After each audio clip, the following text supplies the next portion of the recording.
Welcome back, guys. Thank you for tuning in. Here's to a wonderful weekend. We've got some VA stuff to talk about in this video. Let's start with this tweet. Blue Sky post, rather. Marin M. Miller, VA, says, reminder, actors are still on strike for bare minimum guardrails on the use of AI in video games. No way. I can't believe that. They still are? Okay, good to know. That's something we're all shocked to hear. On the use of AI in video games, and we have been for 11 months. We have struck longer and with less resources than our on-camera colleagues. Yeah, I'm sure that's going to help the already divided union. Let's just point out how we're better than those on-camera actors, you know. We're doing more with less. You guys have accomplished so much, haven't you? VA jobs are going overseas, and the goodwill for SAG-AFTRA and like English VAs in general is more in the gutter than ever. But hey, yeah, you've definitely done a lot more. Good job. Round of applause. But let's also point out really quick something we all know, which is this whole strike is about a lot more than AI protections. Why are they still trying to act like that's all they're asking for? This has been disproven. Like, it's common knowledge now that that they're asking for more than that, and that claim has been disproven. So I just don't understand Blue Sky, man. At least like this click on Blue Sky, they try and spread the same like fake agenda over and over again, but then their Blue Sky people eat it right up. But it's like, congratulations for convincing like 0.01% of people, and like the majority know that you guys are just being manipulative as ever. I don't get it. What's the point? Oh my gosh, look at this. And then we're going to take a look at some other VA posts. But look at this response first. I'm a very small streamer, but take this stuff very seriously. Is there anything I should avoid featuring on my streams to keep from crossing y'all's picket lines?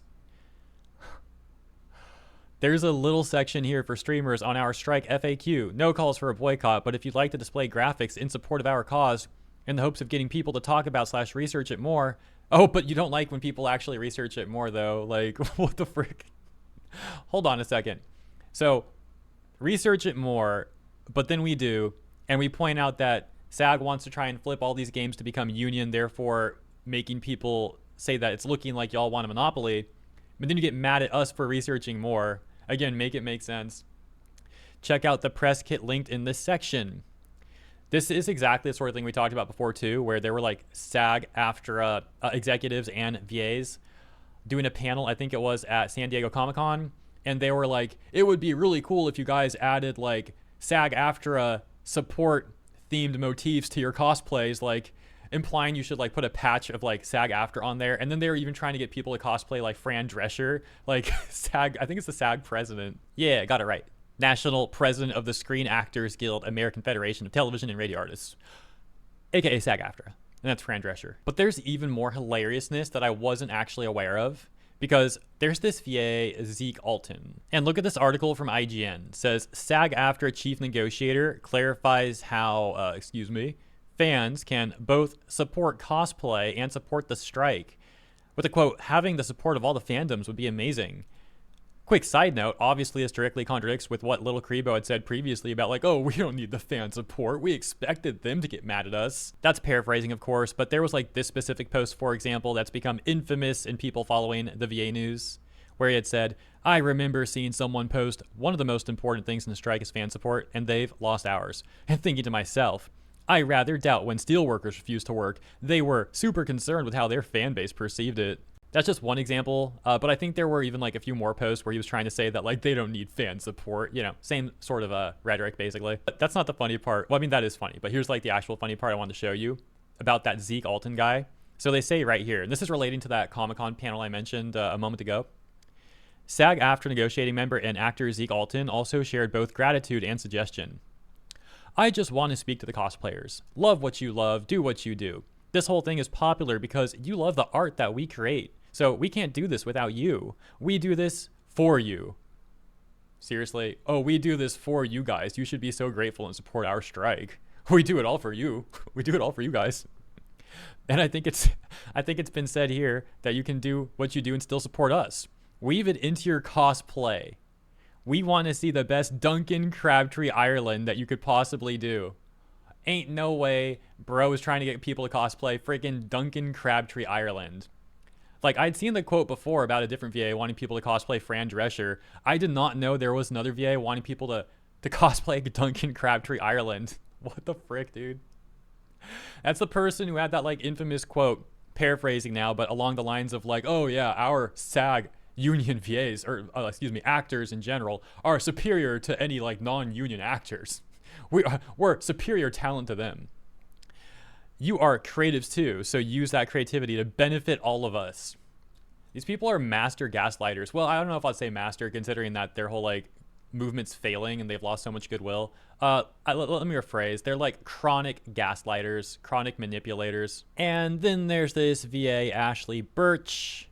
And this is the one who made that Fran Drescher statement, which we'll read very briefly here. It's like one sentence. As actor and writer Ashley Birch added, one could cosplay as SAG-AFTRA President Fran Drescher or comedian and labor organizer Adam Conover.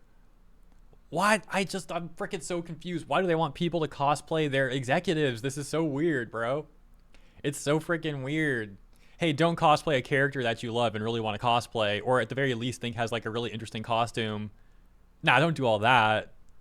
Cosplay one of our SAG-AFTRA executives, guys. Clearly, that's what you want to do. Like, don't you want to support all of us? We're doing it for you guys. Come on. And like, obviously, I've talked about this stuff before, but I still, every single time I go back to this, I'm still just like in disbelief that this is a real thing that happened. But let's hop back over to the Genshin VA side of things. So it seems like Karina, Becker, Paimon VA, or soon to be ex-Paimon VA perhaps.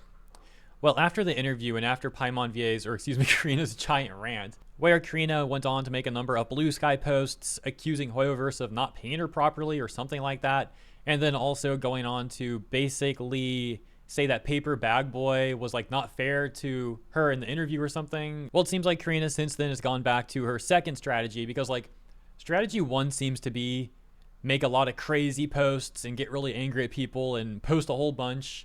And then when that doesn't go so well, like go silent and just start reposting other people. So now we're on the second part of that strategy. Once again, like we've seen in the past, onto the reposting part. And in this case, we've got Kit Harrison here, Karina reposting multiple posts from Kit Harrison, which all seem to be a part of the same thread though. So let's take a look at what she wants to repost here. Kit Harrison, a VA who we've talked about in the past, standing up quite often for the strike and for the union. Seems to be the case right here too. Let's read. Seeing people who refer to SAG or any other labor union as a mafia or bullies doesn't just strike me as the opinions I'd expect a child to have, but a fundamental, depressing misunderstanding of how unions actually function. They exist to give power to the people who do not have any individually. So first of all, I've actually seen people who both don't like unions in general criticizing SAG, but also people who say that they like unions but still don't like SAG, saying that it doesn't really operate like the unions they're familiar with, and that it does seem like more so an organized crime syndicate, basically showing like mafia tactics, and that they do act like bullies. Yes, this is common sentiment by people criticizing SAG-AFTRA, and it's not for no reason. I mean, we've literally seen members of SAG-AFTRA, a lot of them in this particular news cycle being voice actors, displaying behavior that definitely seems like bully level behavior. Groups of you guys with the backing of your union harassing individual people, trying to bully them into submission. You also gotta love how Kit Harrison is trying to say that, guys, we're not bullies. You just don't understand this stuff. You have such a childish mindset if you think we're bullies. Meanwhile, his fellow SAG-AFTRA bootlicking VA on Blue Sky, Zane Shad, or however you say this guy's name, this voice goblin apparently, well, he previously said this. Much like how a tolerant group must still be intolerant towards intolerance, a cornerstone of union culture is making sure that scabs, regardless of any sort of legal justifications for what they did, feel constant scorn, shame, and derision for willingly betraying their fellow workers. Piss off. You can see in that screenshot that Sean Laraway, another VA who comes up often in these discussions because similarly he's often also a bootlicker for SAG-AFTRA.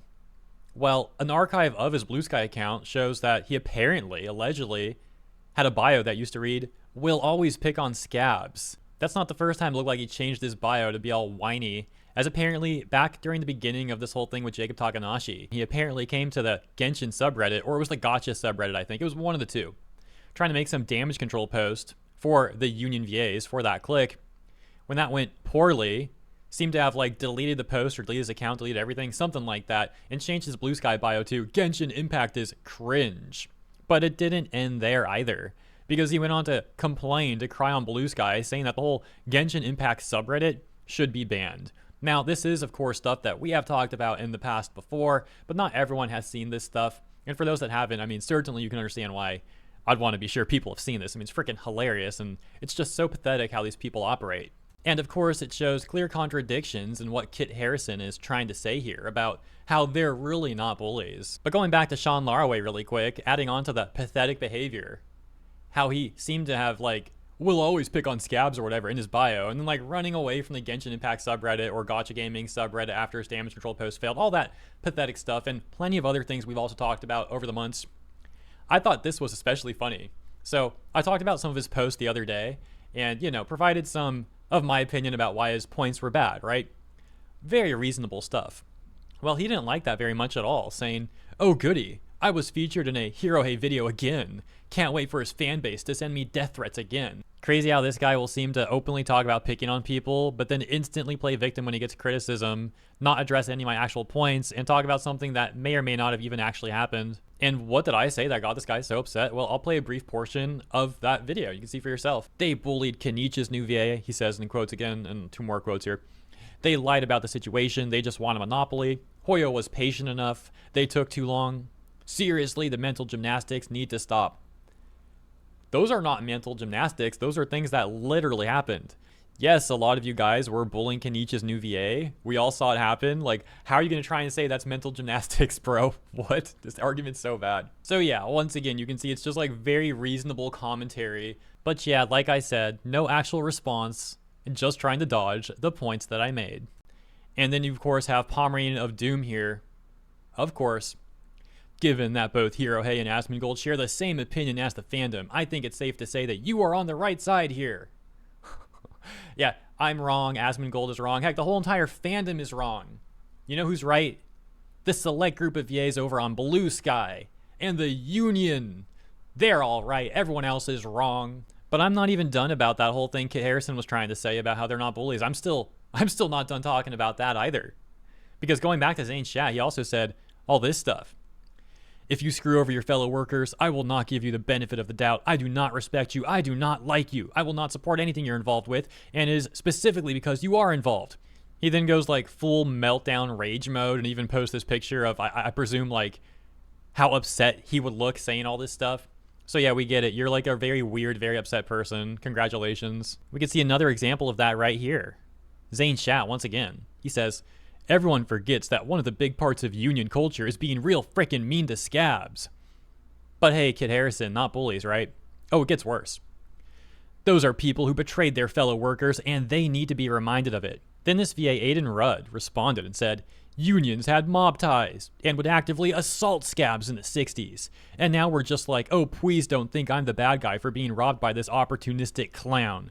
I'm not saying we should assault people, but like, this is an instance where shaming is good. Now bear with me, because this next part is just a slight divergence from the VAs making all those inflammatory posts. This next example is another example of how open and willing they are to try to gaslight people, though. Because VA Kiba Walker made a number of posts, but in particular, to keep things brief, we'll take a look at this one where she said that she knows Jacob fairly well. That, of course, being Jacob Takanashi, the VA who replaced John Pat Nwad for the role of Kenichi in Genshin Impact. Side note, something John Pat Nwad seems to still be very upset about, as in his bio, he claims to be the OG Kenichi. He's the real Kenichi, guys, the OG, not like that fake Jacob one. But now going back to Jacob Takanashi and Kiba Walker, once again, Kiba had said that she knows Jacob fairly well or something like that, to which Jacob made this response. No disrespect, but we've had a handful of conversations about contracts and licensing and stuff. I'm sure you're a nice enough person, but I don't think we know each other fairly well. I don't mean that in a mean way. Please don't take it that way, but we're basically strangers. And according to my recollection, shortly after this post, Kiba once again tried to play victim and then even protected her entire account once that failed. Keep in mind, the reason I bring this up once again is to showcase how willing these VAs seem to be in trying to manipulate others, as well as their recurring tendencies to try and attempt to play victim once they get exposed. But there's one more reason why I bring all this up once again too, and that is the last time I talked about some of these tweets, a lot of them actually are Blue Sky posts and tweets, you get the point, is months ago. And there's been a lot of new people tuning into this stuff, so it's good to be sure that we've all seen this stuff and we're all on the same page, because obviously all this stuff and more that we're not talking about in this video that we've talked about in the past, well, all of it is important context to all that's been going on with this VA situation, so to speak. All right. Thanks so much for your patience. All that takes us back over to good old Kit Harrison here. Let's see the second part of his thread. And again, remember, Carinos were posting a lot of this stuff. But here's the next one. The idea that SAG is bullying people into signing contracts is so fundamentally flawed that I have to believe people who say it know they're lying. Clients can replace actors in an instant for any reason, even for asking for discussions, but instead it is the fault of the union for even asking. So he's very vague here. I don't know specifically what he's trying to refute when he's saying bullying people into signing contracts. Is he referring to, for example, like casting directors being bullied into signing a union contract? Or is he referring to like actors being bullied into signing contracts that make them join the union? Again, I'm not sure. But hypothetically, if he's talking about actors, I do wonder what he would call a situation where, for example, we have a project that's not union that then flips union, and the non-union actors on that project are then forced to sign a Taft-Hartley, potentially getting denied and losing their jobs, and or being forced to join the union at that point, even if they really don't want to. Otherwise, rip your income, rip your work, rip your livelihood. And if he's referring to like the casting side of things, well, it's not really bullying to do this next part, but it's certainly scummy and very selfish. That being when the union tries to get union members to audition for non-union projects, knowing full well that they're not going to be allowed to work those projects because of Global Rule 1, but still wanting them to audition for them. And then if they book that job and get hired, then turning around and saying, hey, thanks for hiring me, but I got you guys because I'm actually a part of SAG-AFTRA and I can't work this job unless you sign a union agreement. So potentially wasting everyone's time. So sure, that particular situation, if he's talking about stuff like that, wouldn't be called bullying, but it's certainly scummy, selfish, and deceitful. He continues though and says, actors are completely at the mercy of the clients for the vast majority of the time. If your name is Troy Baker or Nolan North, maybe you could swing Cloud around to get concessions. If your name is Kit Harrison, you would get replaced. Under the protections of a union, everyone has guardrails. I have said this a million times, but SAG have their flaws, as does every organization. Okay, sure, but you're the one who went out of your way on your Blue Sky account to address the people criticizing SAG, just to try to insult them, saying that they have the mindset of children, basically, and saying that they don't understand how unions function, only for you to dismiss that criticism and try to like brush over it by saying every organization has problems. Come on, man, we can see what you're doing there. I certainly do not like tooting their horn, while not even being a full member, because to live and work in the UK as an actor, I cannot do that. But a flawed union is better than no union. Also, when people talk, here's someone else. Also, when people talk about how SAG has monopoly when it comes to unions, I don't think they understand how collective bargaining works. Well, sure they do. You've not refuted that at all, but let's see what they say next. Will it be flawed if it's a large umbrella organization? Of course. Will it have the resources to dig its feet in and defend members? The answer is also yes. Oh yeah, just like they did during the pandemic when they raised premiums and thousands of members of SAG-AFTRA lost their healthcare coverage in the middle of a pandemic. Yeah, great job defending its members. Anyways, I don't understand why these VAs keep trying to like coat post over on Blue Sky. Like, who are they trying to convince? It's the same group of people over and over again supporting what they say, just in a complete echo chamber and accomplishing nothing over there. But they still make takes like that. I don't get it. I don't get what the point is, but yeah, I'll leave it there. It's all I really got to say about this one. As always, thank you so much for tuning in. Hope you enjoyed my coverage. And if you did, please consider liking and or subscribing. Have a great weekend, and I'll see you in the next one.